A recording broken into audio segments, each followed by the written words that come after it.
Are you a film fan who loves the ultimate home video experience? Look no further than The Disconnected. Your host, Ryan Verrill, is your go-to source for the latest and most accurate information on home video releases, exclusive interviews with industry insiders and filmmakers, and has established a thriving community where every film and physical media enthusiast feels welcome. From hidden gems to blockbuster hits, The Disconnected brings you insider knowledge and a welcoming space to share your love of cinema. Watch every Thursday night at 9:30 Eastern, 6:30 Pacific for the live announcements show and follow The Disconnected on social media to stay updated. Subscribe to The Disconnected on YouTube or on the podcast provider of your choice and dive into a world where every movie night is an adventure.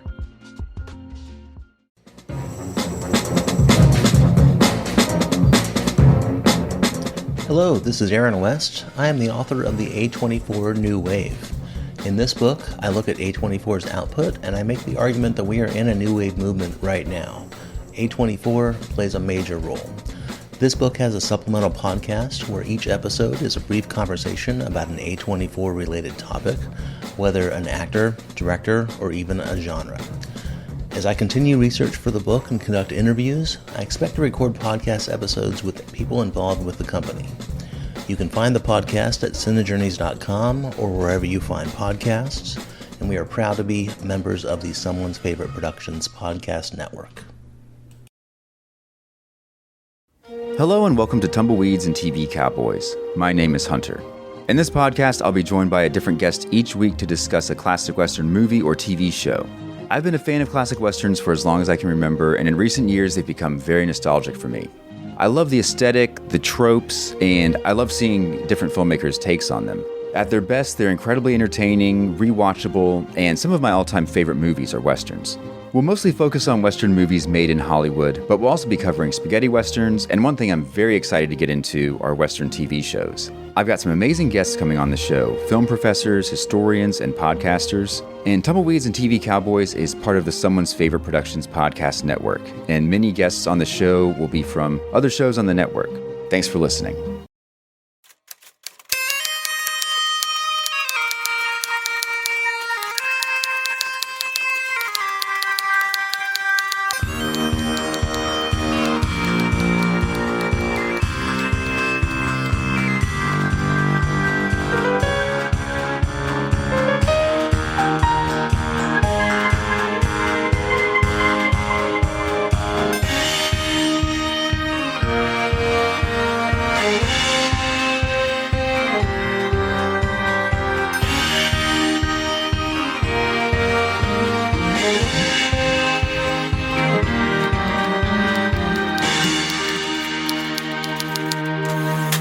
Hey folks, welcome to a special episode of the Kolchak Tapes. Yes, we were back and we were talking to Paul Terry. He is the author of quite a lot of things. If you want to see all of his work, go over to paulterryprojects.com. Paul has recently written a Kolchak series of short stories. They have been collected in a volume called Kolchak, the Night Stalker, Haunted and Hunted.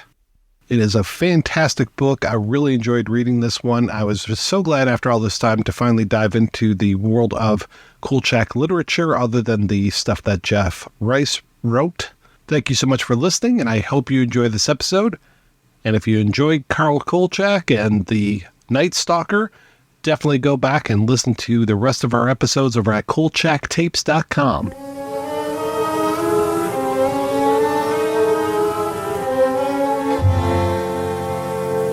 Thank you so much for coming on. I'm really excited to talk to you about your Kolchak work and other things. I would love to know a little bit more about you and your background, because you do a lot of things. I'm not sure if you're aware of that.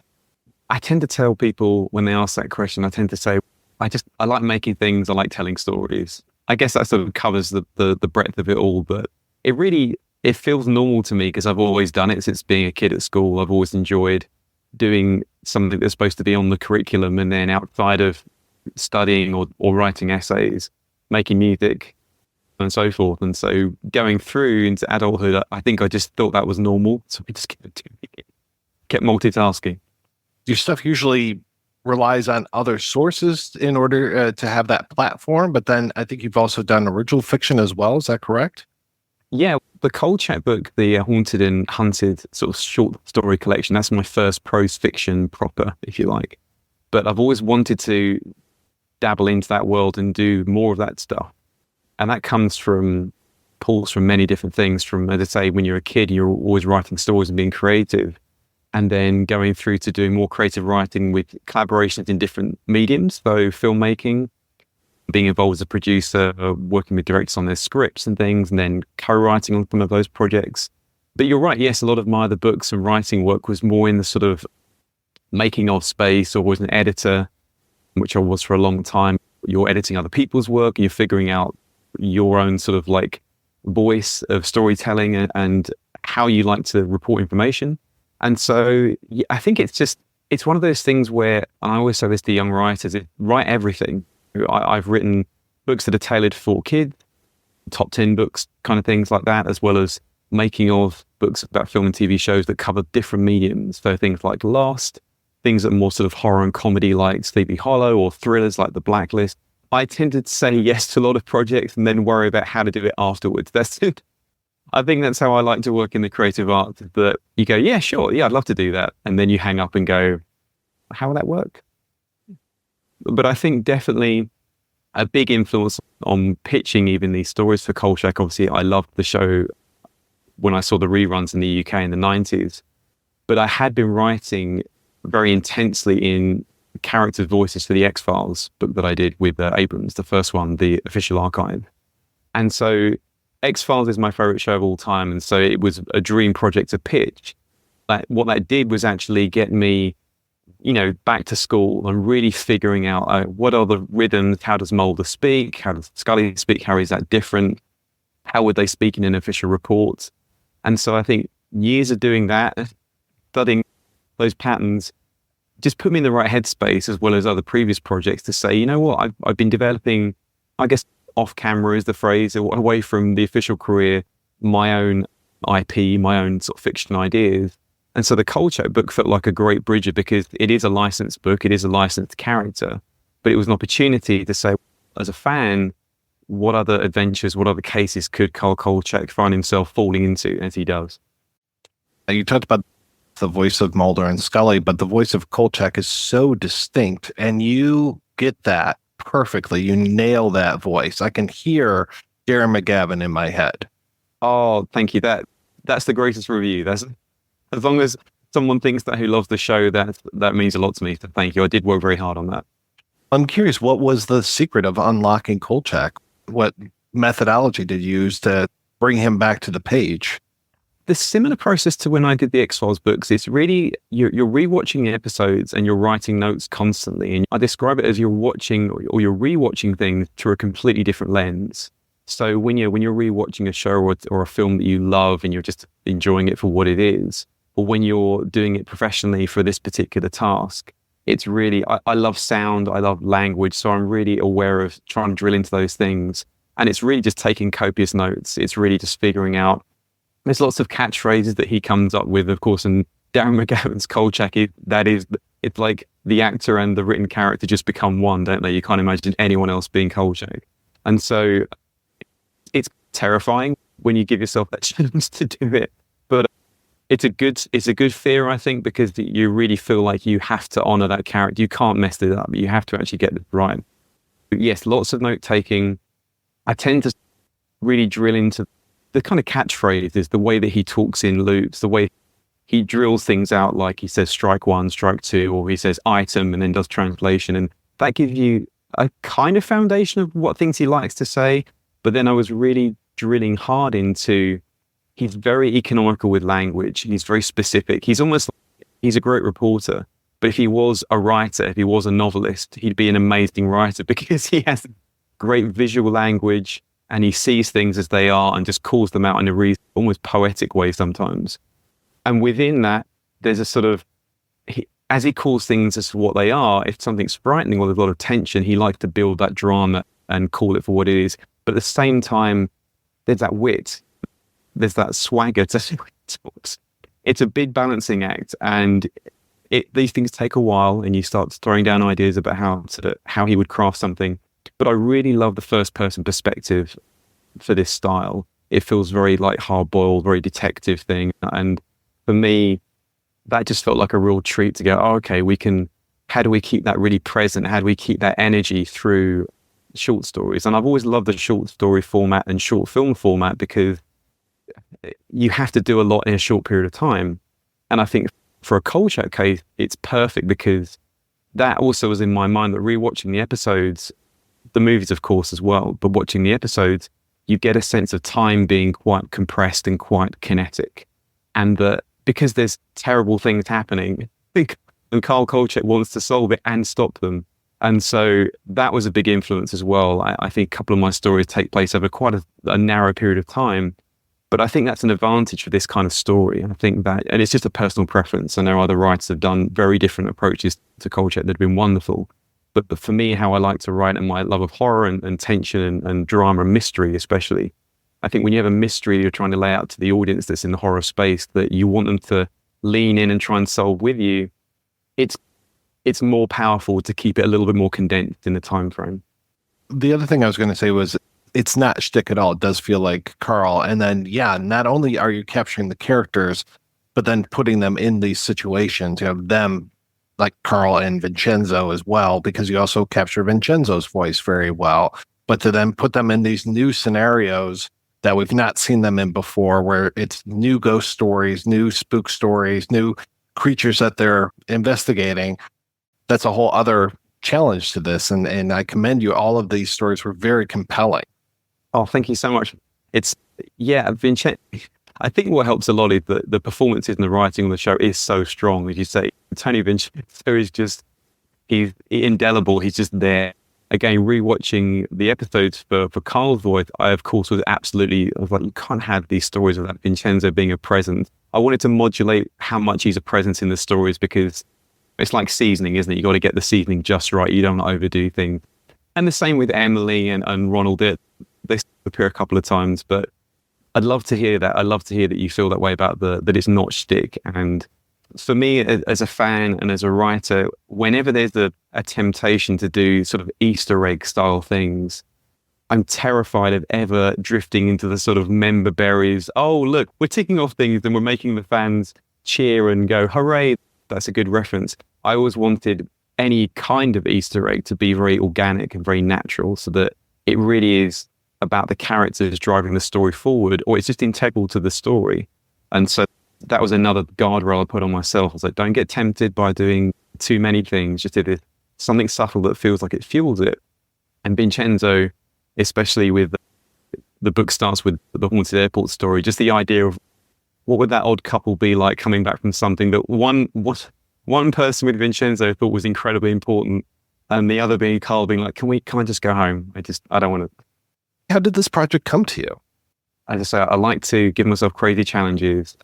I had a concept for a short, which actually was the last short of the story, The Promises, the one set in Paris, in France. And the kernel idea for that story goes back almost a decade, where I was actually in Paris. It was in 2013 with two dear friends, and we were in Notre Dame, and we scaled the staircase as described in the story. And just those gargoyles are incredible. When you see photographs of them, but seeing them up close, they're so eerie, they're so strange, that even the fact they were created at all is so odd. And a story idea was just stuck in my head since that trip. Was just, there's all these signs around anything about museums which say, do not touch this piece of artwork, do not touch this because they're ancient. And I thought, what would happen if you did? As in, could something quasi-supernatural happen if you broke the rules and you did actually touch a gargoyle?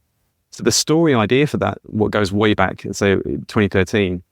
And then as story ideas do, they tend to linger and come and go in your head. And then I think I was just rewatching some Kolchak and was thinking about this specific story in the context of maybe making it a short story that was nothing to do with Kolchak. And then rewatching Kolchak, it just felt, oh my goodness, it should be a Kolchak tale, because it's almost an impossible mystery that I had in my head. What is happening? How do you solve this? He's the guy. He's a very good reporter. He's very observant. He'll crack the case. And I pitched it to Moonstone, who had the license for Kolchak at the time.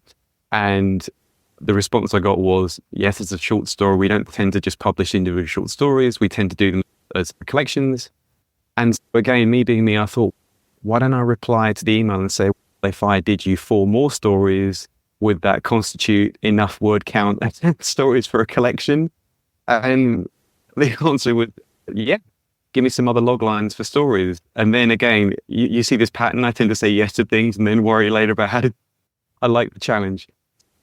I pitched 4 other stories as log lines once I'd figured out the kind of range of supernatural stories that I wanted to write about.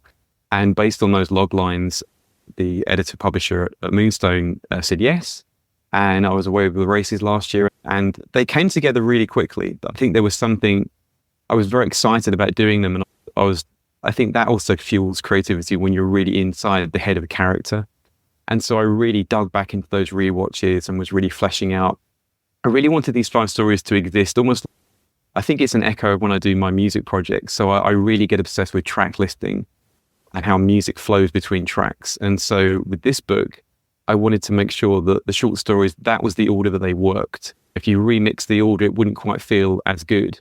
And so there is a specific flow to those stories. And as you say, the kind of monsters or supernatural qualities or whatever it is that he encounters that moves through those stories. But yeah, it's one of those cases of almost a cold call, I guess, in a kind of Kolchak way, just saying, hey, editor, I've got an idea. Do you want to print this? And thankfully it worked out. It's interesting because not only are you Carl inside of the head of Carl Kolchak, but then you're also God. And you're the one who's setting up these situations. You're the one who's throwing these blockers in front of Carl. So when you are doing this, do you have the whole thing planned out, or do you just see how Carl moves through this world? It's definitely the latter. It's definitely character first. I have like a kernel about, I like to give any creative story I'm working on that's original. I like to think about a problem that's insurmountable, a mystery that's impossible, and then think about how would the character approach the first encounter with said mystery, with said problem. And yeah, you're absolutely right. The character of Carl Kolchak and then the other characters that he encounters, they almost, writers write in very different ways, I know, but the way I tend to like writing is I let the Carl voice lead the whole story. And so when you're reading these stories, when he encounters someone else, a new character, whatever it is, or decides to do something, I like to frame it under the auspices of that's what Carl Kolchak would do in that moment. And then this happens, and then if there's a blackout or this thing happens, how would then he react? And then how does that inform how the story moves forward? I love the mystery genre, I love the horror genre a lot, but I think that, as we all do as fans, sometimes you can see the tent pole, or you can see the structure if it's story first. If it's these characters are just drifting through a story to get to a twist reveal or whatever it is. So I really wanted to make sure that it's character first all the way. And hopefully when people read these stories, they'll see that it's not always the same outcome. It's not always, and that's also something that I wanted to break away from the show, that there is in some episodes a similar structure to how he escapes or solves the problem, which is indicative of that genre. But when you have an opportunity to write new short stories with this character you love, I wanted to break the rules a little bit. And like you said, I was excited to put him in situations that in some respects might feel familiar to fans of the show and the character, but in other respects may feel like, I've never actually thought about Carl being in that situation. How would he get out of it? And honestly, that's what I asked myself. If you have Carl break down in the middle of nowhere and something terrifying starts happening, how does he deal with it where there's no one else to help him? So that kind of idea. I noticed of course, the settings of the stories are very important, at least for me, trying to figure out where Carl is at in his career at this point. How important was setting for you, and especially time period, because that has to be another challenge for you? Yes, that was actually a really interesting discussion with Moonstone Books because, again, when you're dabbling in the world of a licensed character, you are told a lot of things that you wouldn't know as a fan. And so I learned that in the 90s, when Jeff Rice was still around, the creative culture, of course, Jeff Rice, the genius, was with Mark Dawidziak, who was a writer and editor of many books and the Kolchak phenomenon mythology. They collaborated on this concept that basically after the end of the TV series, they did move to Hollywood. they moved to this thing called Hollywood Dispatch, and the crew essentially all moved there. And the rules got really set in terms of the licensed comic books and prose that happened from the sort of late 90s onwards, I think it was. And so again, I didn't know that. But it was incredibly fortuitous because I live in Los Angeles. And so hearing that, oh, okay, the Hollywood Dispatch, oh, this is exciting, because to be honest, that was a huge influence. Just knowing that information and that you had to frame things around that location and you couldn't riff on flashbacks to Chicago or whatever. It was all about the here and now in the Hollywood Dispatch was great because I've been to Catalina Island a bunch of times. It's a very evocative, inspiring place for stories anyway. I'm fascinated by the UFO phenomenon. I know there are sightings around Catalina. So that idea was like, okay, we should really dabble in some way in that territory. But then just thinking about different areas that are not too far from LA that could be conceivable, the fans would think, yeah, that works if there's something that's Fresno based, or even the Lake Tahoe story. It's a long drive, but it's not like a 5-day drive. So for me, it was looking at the map, it was thinking about locales, thinking about environments in terms of an isolation of environments or like an expansive, beautiful setting. I really wanted to mix things up a lot. And in terms of throwing Kolchak into situations, as we said, that he was dead set on he was going to solve this or get out of this, but maybe he hadn't really encountered this kind of thing before. And in that respect with monsters, I love that the show tackled a lot of classic monsters or riffs on classic monsters and mythology. And it was another challenge that I really wanted to rise to, which was, okay, we'll do some kind of haunting thing that's obviously related to a ghost in some respect.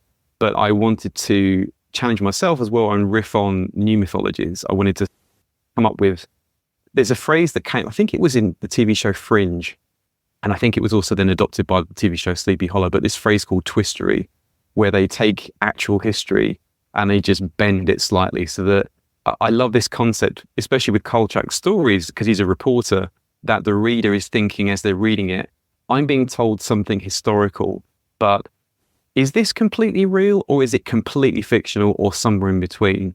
And so I love that. As a writer, I love doing that kind of research and just folding things on top of one another. That is true of all the stories. There are things that are absolutely true and things that are absolutely, a question mark behind. And there are things that are completely invented, but I'm not going to tell you. I'm not going to ruin the magic trick and tell you how those things fold out. But in terms of the period, you're right. That was a real challenge because I was thinking about if it's the 90s onwards, he's in Hollywood Dispatch, he's a lot older. And it was another rule I was told by Moonstone, which is a terrific rule, which is we never specify the year.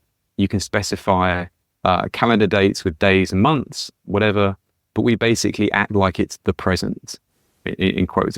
It's just happening. And as a fan, I wanted to keep that 70s vibe in the stories, that things feel like they are that period. I absolutely didn't want to go near anything that would technologically not fit in that space, but just make sure the rules of the story feel like, for me, I just wanted to do a great companion to the vibe of the TV show and the movie. So I wasn't interested in even leaning near the sort of late 70s or early 80s ideas. It was just, this is just Kolchak's world and we'll live in that. Yeah, I can't see Kolchak using a computer. I can't see him Googling. I can't see him using a cell phone. That would just be wrong. If he sends a text to Tony, no. And honestly, if I'd have been told that was the rule, I don't think I would have been as take on the project, because you think, I want to stay in that analog space. And I love the idea of him finding a payphone or asking to use the phone at a motel, whatever it is. It just feels, that's the character, isn't it? Like you say, it just doesn't really fit. Those were the struggles he had to go through. Just finding a pencil, his notebook, the tape recorder. Even though you don't think of them as trappings of Kolchak, they are trappings of Kolchak. The time period is a essential part of them. And I think that's probably where the newer one got into trouble sometimes. Yes, I think, it was, I think I did see a couple of the episodes of the new one, but I think it was so different that it almost, if you joined the show 10 minutes in and hadn't seen the opening or hadn't heard the character names, I think you'd be forgiven for thinking it was a completely different remix or approach of new characters, which I guess that was their idea and their approach. But like you say, there's something about those challenges which he faced as a reporter that it's not that no one believed him, it's the fact that he was there were so many other things that he had to deal with on a minute by minute basis, let alone the overall arching of, can we stop this monster killing people? I like too that one of your challenges wasn't necessarily there, which is budget. If this is a Carl Kolchak story, you can take him to Paris. So you don't have to worry about what are the production costs in order to get Darren McGavin in front of the Eiffel Tower. Yes, absolutely. That story was really fun in that respect, because I had been to Paris, but again, some of the imagery of Paris is so evocative of. Literally, that story was the most fun in terms of locations, because you get maps out, you literally bring maps up, and I'm figuring out the real hotel where he's staying. How does that inform the story? Like, how far is that away from Notre Dame? Could something conceivably have happened between those two events? Where would other people he encounters, where would they live? How does that inform the story? So you start looking up weather reports from some certain month things. So you really, as you say, without a budget, you can really go to town in terms of short stories and just have him encounter things that would be a lot more expensive to put on camera for sure. Yeah, that was one thing that we always complained about on the Kolchak tapes was invisible monsters. There were so many invisible monsters because it was a lot cheaper. They're great stories, but I totally know what you mean. And it's almost like the Macho Manido, the reveal of those photographs will assemble is probably the most sort of striking thing of that whole episode, because I guess it's the payoff. And as a fan, you're going, oh, wow, this thing's gigantic. And it's this god essentially with this eyeball just staring out of the montage of photos but that's always fun as well when you're thinking about the unseen bit, and describing those things is always a great challenge as well. And instead of worrying about, I guess it's my love of Jaws, that's my favorite movie. So I love the idea of just slowly eking out the tendrils of something, especially with the first story, having the spectre or the mystery or the antagonist just slowly come into the frame. I'm trying not to spoil things too much in case people who are listening haven't read this or are curious to read it. That's one of my favorite things to do, is that don't show everything all at once. Just do the Jaws thing. Just slowly eke out what the mystery is. And then when there is a reveal, it should be that Brody chumming the water moment. It should be terrifying for the character, for Carl, to be, what is happening? And also for the audience going, oh my goodness, this is actually more terrifying than I expected. Though Carl is no slouch when it comes to the supernatural, there's a lot of times which is, okay, yeah, I've seen this kind of thing before. And that's exactly right. And having, I think that was also a motivator. You just poked my brain. I think that it was a big motivator in doing new things, in doing creature or phenomena that is at least a sidestep away from what he's encountered before, just to jar him a little bit, just to have him going, okay, yes, I'm no slacker when it comes to seeing horrifying things, but wait a second, this might be on a level that I don't even understand. Because that kind of just refreshes the concept, doesn't it, of the reporter surviving the supernatural. With you being such a prolific writer, how long did it take you to put this project together?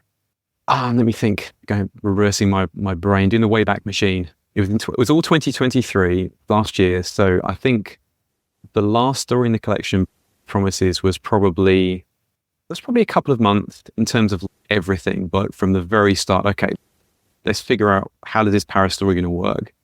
The other 4 stories were actually in total around, I'd say, maybe 8 to 10 weeks.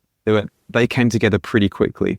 I think because once you're inside that world and that headspace, there's just a fever pitch quality to it. You're going, okay. And I think because the one thing I will say was I was really happy with the Paris story, the final story, which is called Promises. But there's also a problem with that. When you go, okay, I've written a quote unquote like spec script for a Kolchak story. And then like an idiot, you pitch doing 4 more. And then you go, well, I want those to be as good as this one, but I feel like I landed this. Is it even possible to do 4 other ones? But I think that was all just good creative fuel to go, they have to be, because I'm my biggest critic. I don't put out any books or music that I don't stand by and say, yes, I think this is of a decent quality. Yeah, I think all that sort of nightmare fuel of failing was just great kinetic fuel to get the thing done. And also because when you are pitching for the stories that have to be so different to the Paris one, for me, that's just creatively very invigorating, because you're going, I have to, as you say, the colors of the rainbow, we have to figure out all these different tones. One note I got was great was from Moonstone, which I completely agree with in terms of there's been so many other great Moonstone adaptation things for Kolchak with comics and prose. The two things I'd say that I really loved the feedback from the first story, which didn't have story notes, but was, Kolchak works the best when it is scary. When it is, this is about essentially a horror mystery genre. It's not comedy. That's not what the character is. That's not the show. But also, Carl has to lead things through the stories that he encounters. If there is a collection, have a kind of palate cleanser, have something that doesn't necessarily have a familiar structure to it. And so the fourth story for me was my kind of the odd story moment, which is called Kindness Can Kill You. And I won't spoil what the story is, but for me, that was a completely different scenario that Carl hadn't encountered before, and just broke the formula of the reporter getting wind of something and investigating something. It's a character being thrown into a situation that he has absolutely no preparation for at all, and is completely stuffed in many respects. And for me, that's just a great writing challenge to go, is that a story? How can you make that an interesting story? And obviously he does survive because he's the protagonist. He's not going to kill off Carl Kolchak. But what is the exit strategy in those kind of scenarios? That's true too. I didn't even think about that. As far as the tone of those first two TV movies is so different than the tone of the TV show. So it definitely felt like you were going more for that horrific tone of those first two films. I wanted the quirky humor to come out of characters interacting, or just Carl's thought processes in terms of when he has that great inner monologue with the voiceover, or we either get a sense of him recording something on a tape recorder from the voiceover motif, or it's just his thought processes. And I think he's such a witty character in terms of the drafts, if you like, of his reporting. But these situations are, we see Carl terrified, or we see Carl wide-eyed. But he's never super confident unless I love the way that when he's cracked a theory, when he thinks, okay, maybe this flash is going to work for these aliens, maybe I'm going to try or he has a revelation and he's trying to plead with someone, saying, no, this actually is going to help us. This actually is going to solve the situation. But I enjoyed Moonstone's sort of true north of that, going, don't veer too much into comedy, don't veer too much into other genres that are away from the horror genre, because it really is the beating heart of the show is the monsters, the fear, and the disbelief. If he's encountering things which no one else is believing, not even his editor, publisher, thinks there's a shred of truth to it, that's just a great anchor to keep going down the road of. Now that you've been in Carl Kolchak's head, do you want to go back? Is there more Kolchak coming out from you? Nothing planned yet, but I definitely could be tempted. Yes, I think I should, again, do that thing of saying yes now on the podcast and challenging myself to see whether I could do it. Another story or collection of short stories. But if it never happens, I'm so thrilled that this exists, because, as I say, for what I thought was going to be one story became a collection of 5 that I'm really proud of. And it's a thrill to hear that you enjoy them. It's always terrifying thinking, please, fans, know that it's a fan writing them and it's a fan trying to do his best. So if you enjoy them, that's fantastic.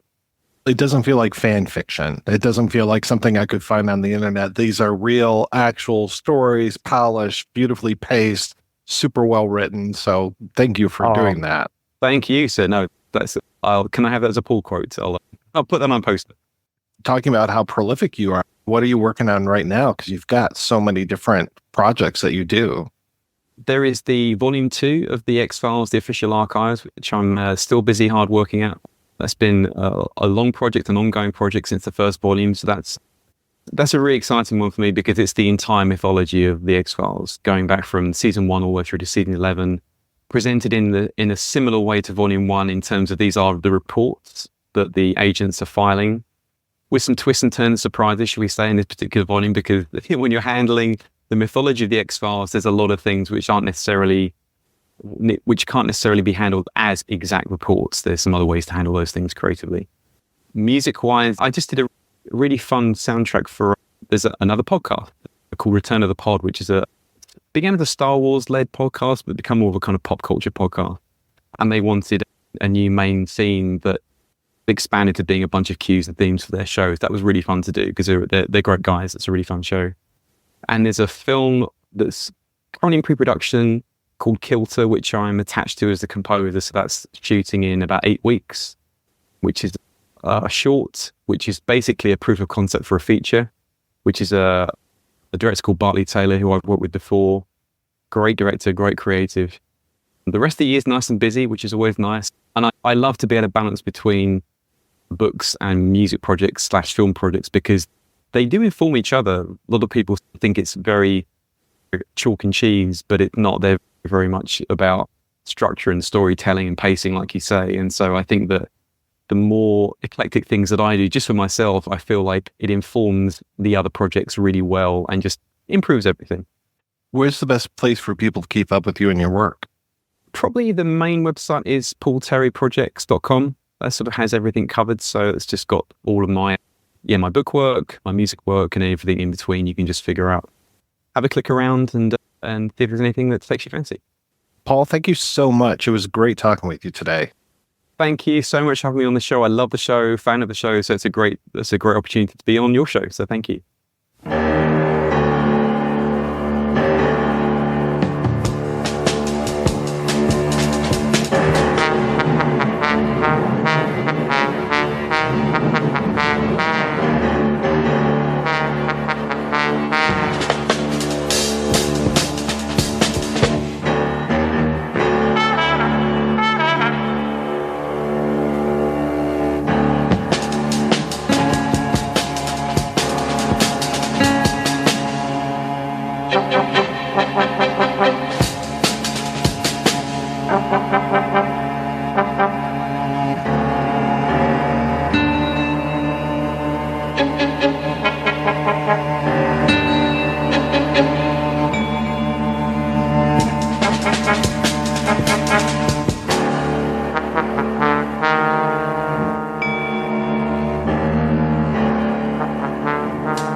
The audio commentary.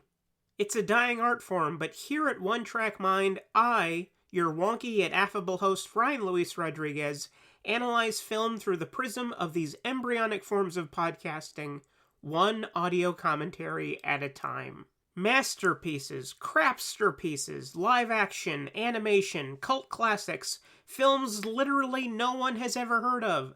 No track is too small, and no track is too big. Join me and my guests from the entertainment world as we keep these features alive every other Tuesday. Hey, who else is going to discuss Bill and Ted's Bogus Journey one week and Citizen Kane the next? Us, that's who. Sure, you have to put up with my voice, but there's a certain give and take in this industry. That's One Track Mind, part of the Someone's Favorite Productions family and available wherever you get your podcasts.